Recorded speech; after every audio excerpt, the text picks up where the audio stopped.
Hi, I'm Candice Hoyes, and right now we're backstage at Talks at Google. I can't wait to get started. I'm having a great time.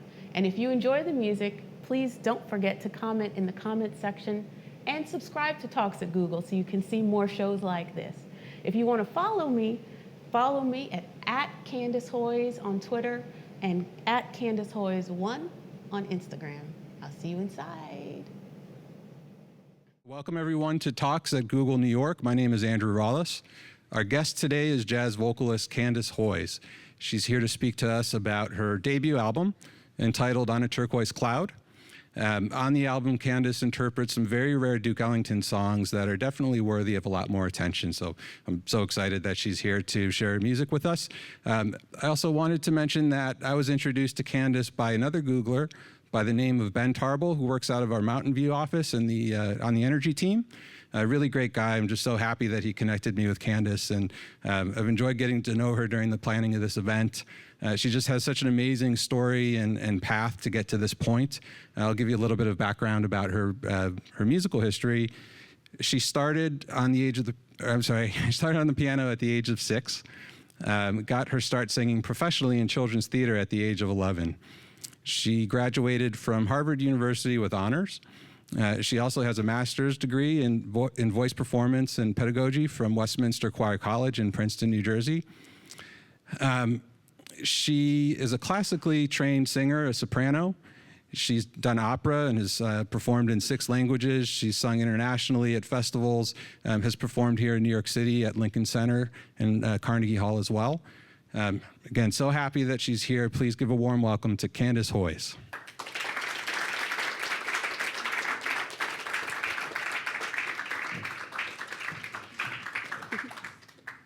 So I'd love for you to tell everyone about the album and just how you were drawn to the material and a little bit about how the concept of On a Turquoise Cloud came together. Well, it was really a labor of love for me, I'd say. And this is my debut album, so it's been such an exciting journey for me. As you mentioned, you know, I have a liberal arts background, and certainly history is something that's always inspired me.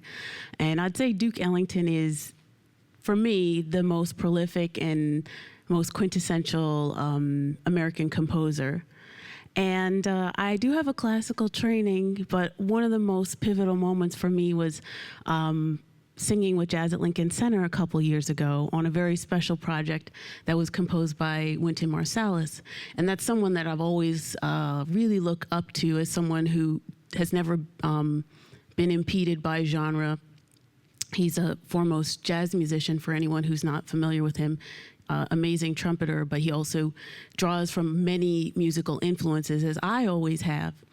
And so when I did that gig, I just started really opening my mind, like, what could my first album be about? What could be the subject matter? And so I did go back to Duke Ellington. It's been a lifelong source of musical sort of inspiration. He's such an innovator. And I started exploring these songs, and come to find through research, which is where the good liberal arts background comes in, no one's recorded them, many of them, since Ellington. So we are the first of our generation to share these. I say we because some of these amazing musicians recorded the album with me, arranged, played on, and we certainly are living it out as we tour all of these. These are some of my favorite musicians.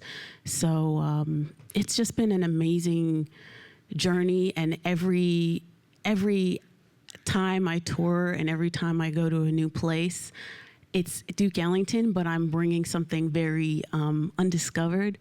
So it's a discovery for me, and then it becomes a discovery for the audience. So it was really like an exciting time for me. It's just absolutely beautiful music, and I can't wait for you to play a couple of tunes from the album. But just on the topic of discovery, there are some songs on it that maybe a lot of people never heard before. I think they're lesser known than some of Duke Ellington's other material. But in particular, he wrote a few songs for classically trained sopranos. I'd love for you to talk a little bit about the women in the original recordings and your connection to them. Well, that really touches on more people who very much inspired me. There was one particular vocalist who Duke Ellington really discovered, and her name is Kay Davis, and she was a classically trained vocalist, much like myself. Went to Northwestern in the 40s and did her musical training in the time when conservatory was segregated. So she was one of the stars of her class and was chosen to be very featured in her senior performance opposite a white tenor, and that was controversial on that campus. And this is Chicago. It's not even, the Deep South. And by great fortune, Duke Ellington came to hear her perform her senior recital and discovered her talent. And whereas she was, encountering those obstacles in the academy and in classical music, Ellington just saw the talent and saw that she had something to say. And so he brought her into the band. And a lot of, as you know, Andrew, with your musical background, a lot of jazz musicians start so very early on the road, especially in those days. So she really was coming from the conservatory environment and just hit the road, traveled through the Jim Crow South with the Duke Ellington Band, the only, lady in the band for a great stretch of time. And Ellington started to compose for her voice. And so he wrote On a Turquoise Cloud, for which I've named the album. And it's a wordless vocalese. Using a vocalese is a classical term of art describing using the voice like an instrument. And so there are no words, and just the vocal musical texture joins into the texture of the band. And so for me, that kind of assimilation musically, it has a lot to do with how I feel about the album, because I feel like I'm kind of going through that. So it was a perfect name for the album, but it's also a way of remembering Kay Davis and a way of acknowledging what Ellington did for artists like me who don't really have a category. Hey, thank you. And I think we have some images of Kay and a few of the other singers. Yes, that's Kate Davis in the, oh, it's labeled, that's even better. Adelaide Hall, Adelaide Hall in the 20s. And we're gonna play one of those tunes that she made famous, called Creole Love Call, when we start playing. And many people say that she is the first person to scat, but her scatting was in that soprano range and growling. And so those are some jazz terms, but basically it means there was a lot of freedom and improvisation in her singing. But she was also a great lady of musical theater and stage and cabaret. And Alice Babs hails from Sweden. But Ellington was such a international musical figure that he really pulled his voices and inspirations, much as we do in this world, in 2016. It's a global experience, in tech, it's a global experience in music too. And so he had so many influences. So we actually deal with that music on the album too. Okay, great. Well, why don't we hear a couple of songs from the album? Are we ready to? I'm ready. To get going? Yeah. Ready? Thank you.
you.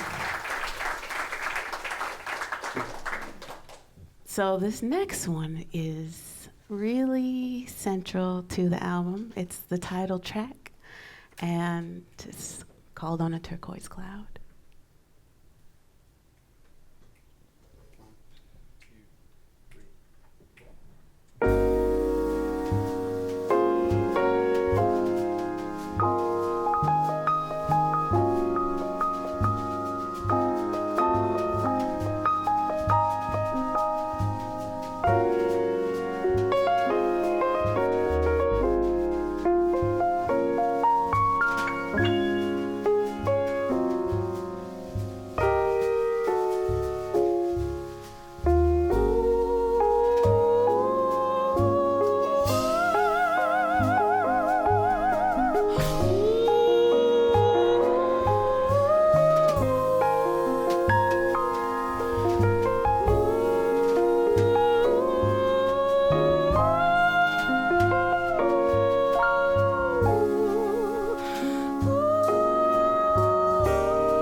Thank you.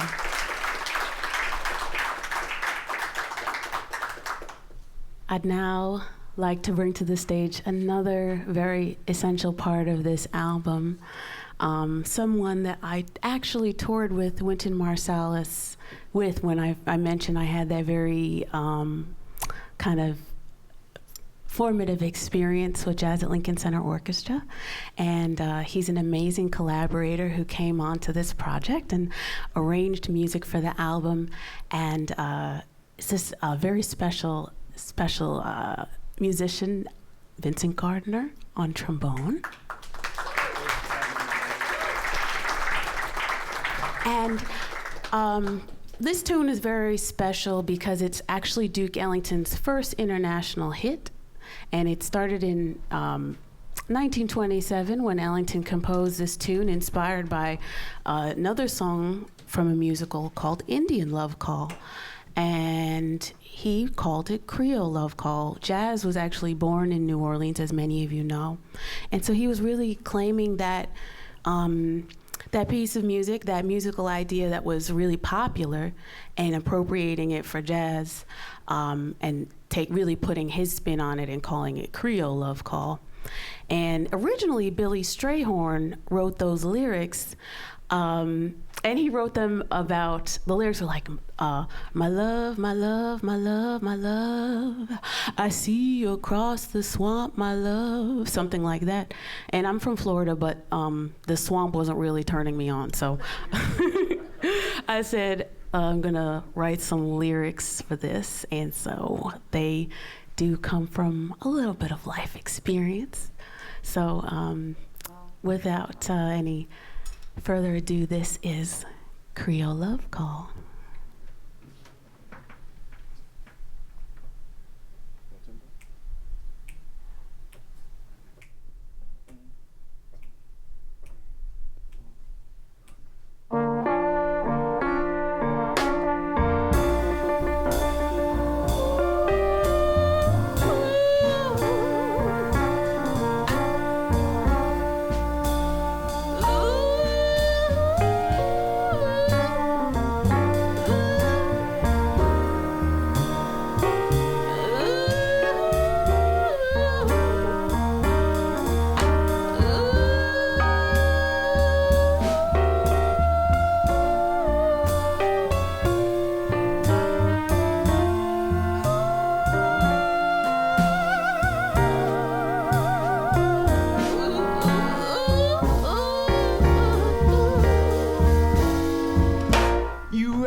From me instead,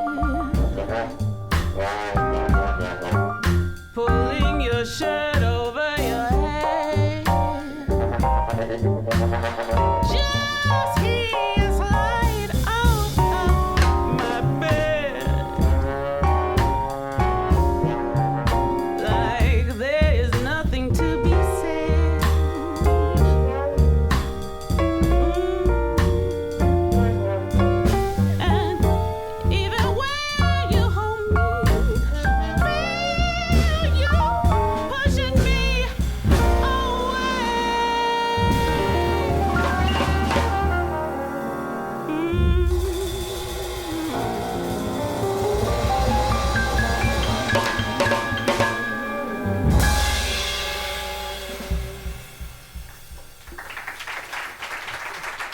Thank you. Wow, these lunches fly by, but I'm so glad that you're here, and so we're gonna share one more with you, but you can certainly follow me. I'm high tech, I'm low tech with the, the acoustic vocals and the classical and jazz singing, but I'm high tech, and you can certainly follow me on all the social things and come out to more shows and hear us. But we're so glad to be here. We thank you for welcoming us to Google and Talks at Google.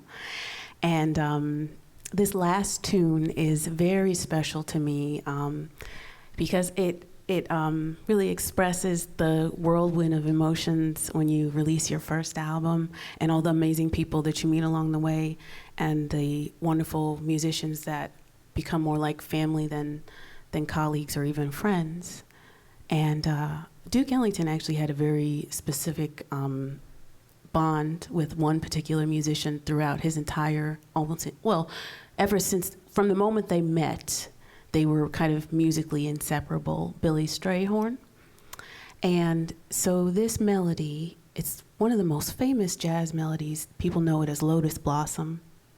But upon the death, they added lyrics. So, Alice Babs and her collaborator added lyrics to this melody to make it a tribute to Duke Ellington. And so it's a really beautiful tune called Thank You for Everything.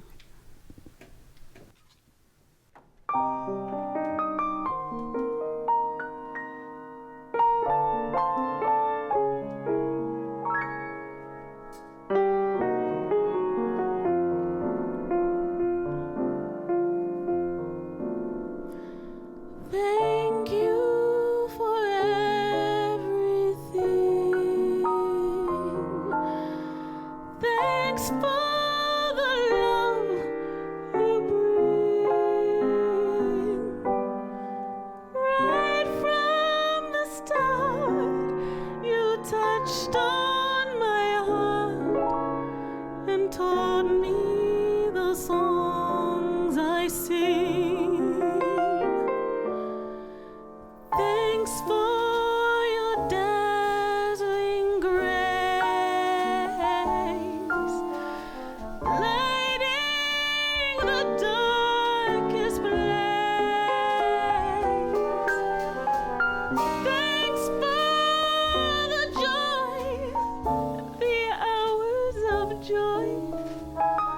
that parting cannot erase. Late at night, when I'm alone, my thoughts go back to you. Many ways you made us smile, the good times that we knew. Grateful I'll always be. Fortune has favored me. Somebody cared.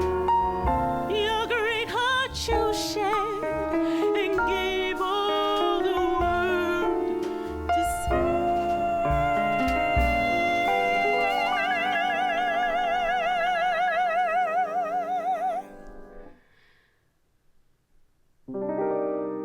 It never will end.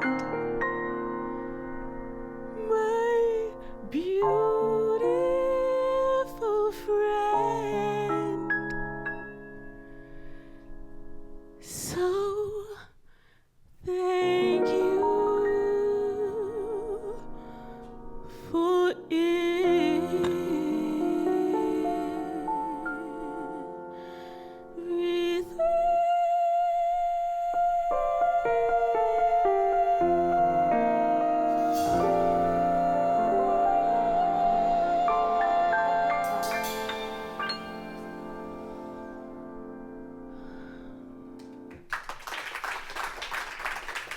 Thank you. Give it up one more time, even more Google, double that, for Adam Birnbaum on the piano. Yasushi Nakamura on the bass. Jake Goldbas on the drums. And my special guest, Vincent Gardner, on the trombone. Much love. Thank you. We're gonna have some time for some questions, I hope. Let's do some Q&A. We have microphones lined up in the aisles here. If you have your questions ready, mics are open. Even if you don't have your questions ready and just want to say hello, tell me how you like the music. Hi. So I was curious about a couple of things. One was, I've never heard any jazz with the kind of vocalization that you did on a Turquoise Cloud. Is that a unique piece, or are there other pieces done with that kind of vocals, either by Ellington or other composers?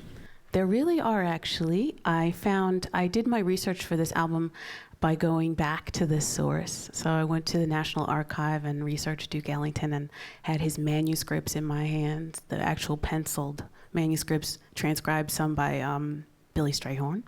And I found about 30 songs.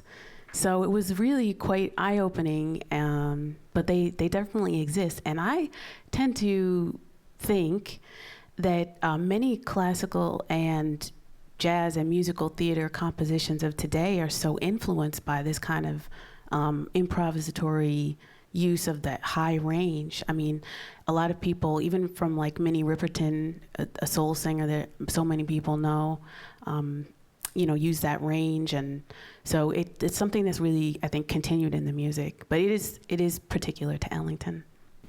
Thank you. Thank you very much for the performance. I had a question I hadn't thought about until you started performing. You had at least 2 songs with new lyrics or new interpretations beyond just the usual interpretation. And I wondered, when you were researching and preparing the albums, did you have any trepidations about that? Because it's not that jazz is sacred in the sense that it never changes, because it's always changing. But when you're dealing with something like Ellington's music or Strayhorn, I'm sure there's a body of people out there who probably don't want any changes. It's like, this is the classic jazz. Oh, you met some of the people that I met along the way. No, it's true. It used to, when I first got interested in jazz, it always was an issue. I got interested in jazz when the avant-garde was coming along, And Okay. it was a big all-nighter type topic of whether, Archie Shepp or whoever it would be, Cecil Taylor, whether they were on the right track or they were just almost like the French avant-garde, just tearing down the old movies so that their movies could come in. Same concept in jazz. You had the traditional jazz artists and then this new group coming in. And this is not really, I'm not trying to make this controversial, but I wondered if this was an issue for you. Oh, it's absolutely, you hit on the heart of the matter. The question is if I had any trepidation about really putting my stamp on Duke Ellington music and Strayhorn music on my first album. And yes, it did take some courage, and and it's a journey that I continue to kind of, it continues to challenge me, but it's also the very joy and the very opportunity of jazz is that actually when Vincent and I were on tour, we ended up talking a lot about that, and some of our other colleagues, that there's really an onus for all musicians, especially jazz musicians, I believe, to record and put your stamp on it and to leave your mark in this legacy. And so I feel like I doubled down on that sense of purpose when I got to the archive and saw that these manuscripts, first of all, they didn't exist as lead sheets. So that means for the layman that we as vocalists couldn't even really choose them. They weren't really an option. So they had to be transformed, and they had to be transformed by somebody who loved the music and believed in it. And I said, that's me. And so it was a very humble process. It continues to be a humble process because I revere those artists. But it's like very much what I was meant to do. So there's almost, I can't imagine it any other way. So. We have another question? Yes, hello. Hi. Yes, other than the National Archives, where does one look for unpublished or unrecorded Ellington repertoire?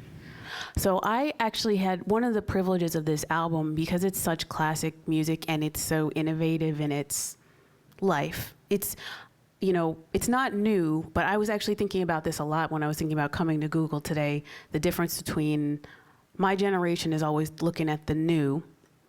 And I was thinking, this album, as you said, it's music that I recovered, but sometimes innovation doesn't come out of newness, right? Sometimes it comes out of repurposing something that exists already. And so with that said, this music has brought me to all different spaces, not just Google, but also this huge International Ellington Convention that I attended earlier this season. And honestly, the National Archive is just the tip of the iceberg for finding rare Ellington material. Some of my greatest sources were through the oral tradition. We had the privilege of recording with a dear friend and someone we revere very much, Joe Temperley, who actually, he's an amazing artist and actually recorded one of his signature songs on this album with us, which was a great privilege.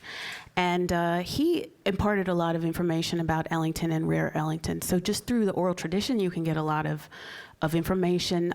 People present me with DVDs of Ellington's films. For me, for one of the songs, I didn't find it in the archive, for Violet Blue. There's no real vocal manuscript available. And so I had to extract the sound using tech. I had to extract the sound from an old movie clip. So I think anywhere that you're curious to find Ellington, you can find a lot of gems. One more? Oh, don't be shy, come on. Well, so in the process of that research, do you imagine, maybe there's undiscovered Miles Davis or Charlie Parker or whatever out there? Are you thinking about doing anything like that, or are you going to stick with Ellington? Oh, well, I would say I'm going to stick with all of it. Your question was like, what would I see for a future project upcoming? I will always be kind of culling through the artists who influenced me, including, yes, Miles Davis. There are many artists who ranging from Stevie Wonder, Yo-Yo Ma. I have a lot of different influences. I don't know what my next project will be, if it will be about rare works, but it's certainly something I'm very interested in because I think that as young musicians, it's important to enjoy that music and really gain from it all the inspiration that is in it, and to share it with other, our peers in this generation. And so it's kind of a part of my purpose. I feel like it probably will be a part of everything that I do, but as far as the particulars, I think the next project will probably have more of my writing on it. Great. Yeah. So, and I was also curious, do you think other artists, like in the National Archive or other places, that there are more of these kinds of undiscovered tunes out there? Are there more undiscovered tunes? Absolutely. And as I was mentioning before, there's so many ways to describe them. Some of them are just by hearing live music and meeting players and kind of getting clues as to, oh, did you check out this recording of that? And that can lead you to music that you've never heard of. But yes, there's certainly rare music being discovered all the time, because there are a lot of people who are not just me, very passionate about chasing it down, so. Okay, well, I think we're just about out of time here. But thanks so much to Candice and her amazing band, the Toxic Google team, and all of you for joining us today. Have a great rest of the day. Thank you. Thanks, Andrew.